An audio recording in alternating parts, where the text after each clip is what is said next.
We're here in Mexico City for Bloomberg CityLab 2024. It's a convening of 500 mayors and legislative aides from around the world to talk about solutions that are shaping cities, including thinking about the ways artificial intelligence is shaping the future. Let's get into it. This is EdHeads.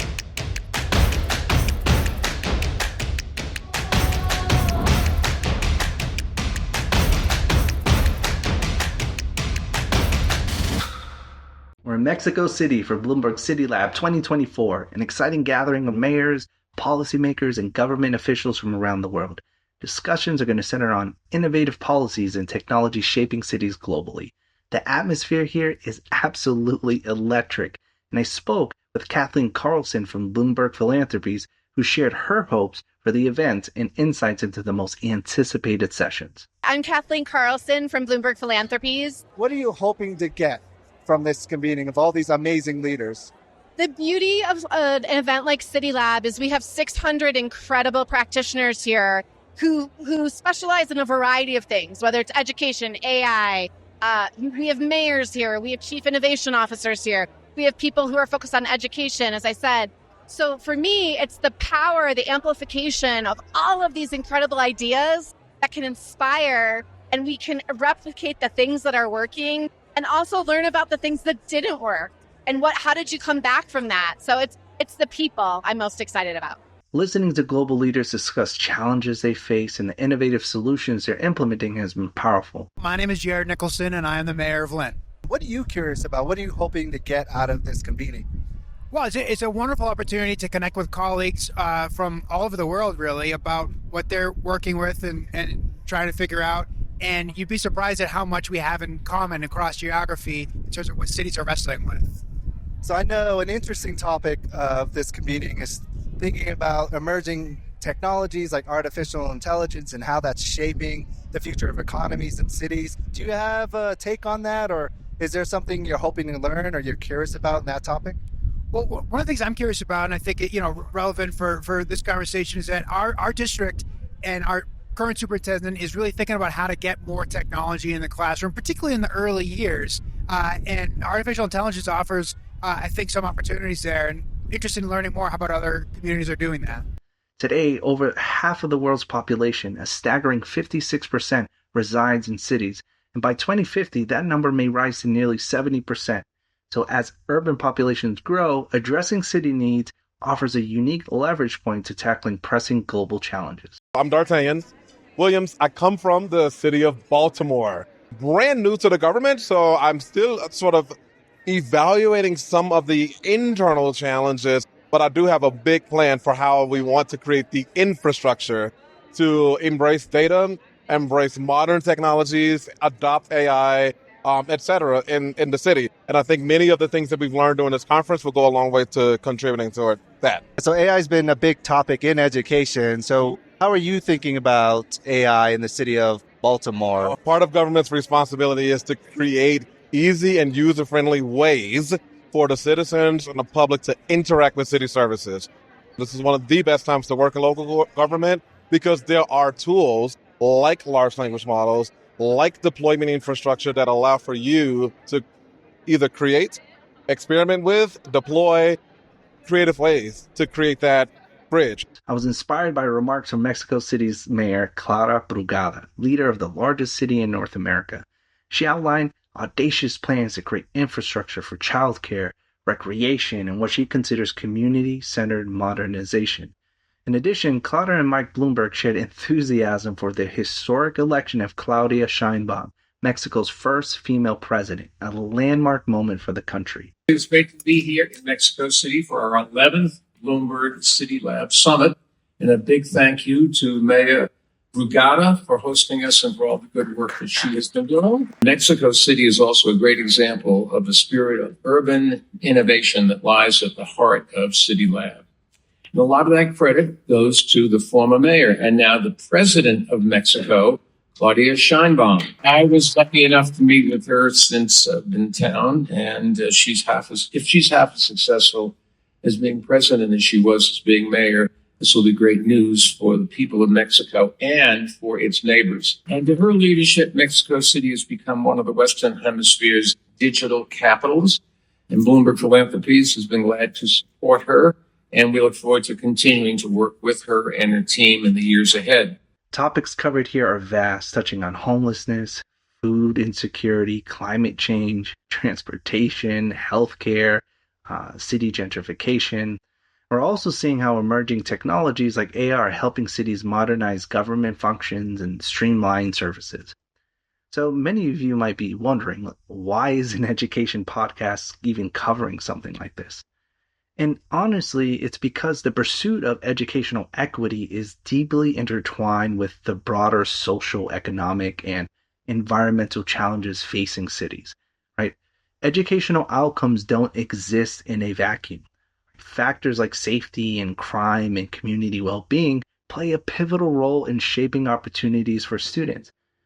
So if we're serious about accelerating educational equity, we need to look beyond the classroom and consider how issues like violence and systemic inequality create barriers to success. I'm Kim Smith, and I'm the Director of Programs at the University of Chicago Crime Lab.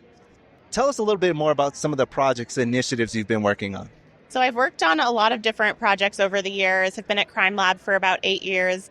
And one of the more recent ones that I'm involved with is the Community Violence Intervention Leadership Academy. So we've generated this evidence that community violence intervention can be a really promising way to reduce shootings and homicides in Black and Brown communities around the U.S. And now there is a ton of momentum from the federal government, local government, philanthropy to invest in those strategies. But there hasn't been a lot of investment in the leaders of those organizations. So what we're doing is we're bringing them together for 5 months, providing them with information about performance management, how to use data, how to manage staff. And it's been great. Our first cohort was actually invited to the White House for their graduation, and Vice President Harris gave a keynote address. And it's just been really interesting and cool to see how the cohort has developed. And we're actually about to welcome our third cohort. So time flies when you're having fun, I guess. In Ukraine, leaders have harnessed AI to streamline access to essential services, consolidating resources and information for residents, such as marriage licenses and other government records. And this approach ensures that the community has a centralized resource to rely on in times of crisis, really demonstrating the extent to which the Ukrainian government has used the pandemic and the war with Russia as a catalyst for innovation. I'm Katherine Mohylnytska. I'm from Kyiv City Council, and I'm Chief of Communication Officer, Kyiv Digital. I'm really curious about what you're doing to maintain instruction and support for students and families. For education, we have one single education platform where all the part of educational system, parents, teachers, administration, and the students can find all they need. They can find journals with lessons, they can find plans, they can contact with teachers directly on the chat, and the parents can check how the students' studies going. What do you feel like is the most important thing for people to know about the state of education in Ukraine and ways in which folks could potentially be supportive? The most important thing that people have to know about Ukrainian education and Kyiv's education is that this is a great system, because nowadays we have many people who leave Ukraine, but they continue to study and to get the Ukrainian education. And we, as a Kyiv City Council, the Kyiv Authority, we have to provide them this opportunity. That's why we're doing everything for digital inclusion for these students, to make them well-educated people. I connected with Jordan from Ghana, who shared how financial institutions sometimes exploit those lacking formal education, overwhelming them with information and often high interest rates. And I couldn't help but think about how we are experiencing this in our own way in the United States, where the flood of information on social media can also create confusion and polarization. My name is Joshua Tetenoti. I'm a project supervisor with the UNDP in the city of Kumasi, Ghana. I'm Johnathan Williams-Kinsel, a Chief Innovation Officer for the City of Long Beach. What are some of the big things that you're trying to support? Currently, in our community, I think access to social service infrastructure is a big gap, but all costs for money. And what we are rather doing is to see how we can create a mortgage system for the low-income community. Normally, they have big issues with the banks because they think the banks are more learned and they can shortchange them. But with our system, we are trying to build a trust with the city authority so that they will serve as a collateral for the bank. And should we build that trust in the citizens, especially the low-income communities and households, it will be easier for them to walk to the bank and seek such support to provide social service infrastructure for the community. What's your take, Johnathan, on AI and trust and its importance as how we think about co-design and moving things along? People are trying to figure out what it's going to mean for them in their lives and their careers, their jobs. But it's really a tool to really help us be better at connecting with people, honestly. And if we use it right and we're really focused on building trust, especially with marginalized communities in particular, our colleagues, it's something that can help us enhance the ability to deliver results for them. And just being able to be more present in people's lives and being able to navigate that. Denver's mayor also offered a moving perspective on immigration, a topic that often stirs polarized reactions in the U.S. And his approach was refreshingly grounded in humanity, right? Rather than seeing immigration solely as a policy issue, and he spoke about harnessing it as an opportunity to meet both workforce demands and also supporting those who are looking for a better life. And by providing a fast track on-the-job training in sectors like healthcare, he's addressing urgent community needs while offering newcomers pathway to stability. How do we deliver a system that does that? How do we take this and solve the opportunity, which is we need a supply of workers for very hard to fill jobs around the city? So what we did was we discovered that you could, rather than waiting 7 years for that asylum case, we could actually proactively apply for asylum for each newcomer. And if you proactively apply, they can get work authorization done in 180 days. So we enlisted a massive army of about 200 pro bono lawyers across the city. We did asylum applications for every one of those applicants. And we said, if we have a 180-day wait, let's use that as an opportunity to actually build a workforce training program to get you prepared for the jobs that we have available. So we looked at what are the highest demand jobs in the city. We had different verticals from healthcare to construction to early childhood. We got folks trained with English language skills. We got them digital literacy skills. We got them certificates for the jobs they might want to enter, on-the-spot job experience. And now when their 180 days come up, we have 2-to-1 number of employers signed up to hire folks when they graduate from the program. Across all discussions, one theme emerged. Trust and human connection drive progress. The idea of mattering also central to many conversations. And as social scientist Greg Elliott explains, mattering has 3 critical facets: awareness, importance, and reliance. In a 2009 article in the journal Family Issues, he posed key questions to reflect on. Do others know you exist? Do they invest time and resources in you? Do they look to you as a resource? And according to Elliott, the need to matter is a fundamental human motivation. And as he explains, above all else, there's a need to matter. And when people feel they don't matter, they become disconnected from the systems that are meant to support them. Paula Blanc wrote a book called Broken, which further underscores this idea.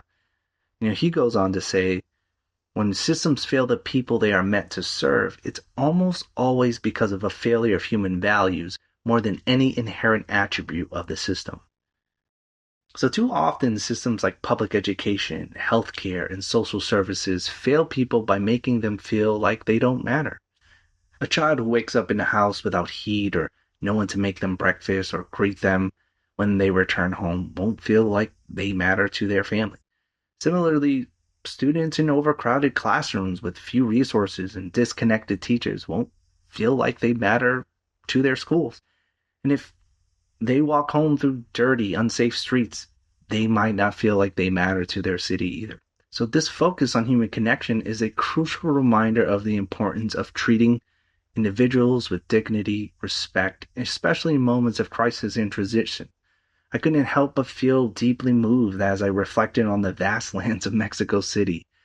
The sheer magnitude of the city, its people, and its stories gave me a profound sense of Sonder, a recognition that every individual here, like everywhere, carries a history as rich and complex as my own. We are all shaped by where we come from, by our families, by the land, and by the systems that either uphold or fail us. In this moment, I thought about my own heritage. My mother, who came to Boston from Puerto Rico, and my father who journeyed from Mexico to the US in search of a better life. And both of them, like so many others, carried with them not just the dreams of opportunity, but the legacies of struggle, resilience, and survival. My roots are woven into this land, not just the soil of Mexico, but the histories that stretches back thousands of years to indigenous tribes who lived in harmony with it, and to the blood of colonizers and conquerors who altered its course forever.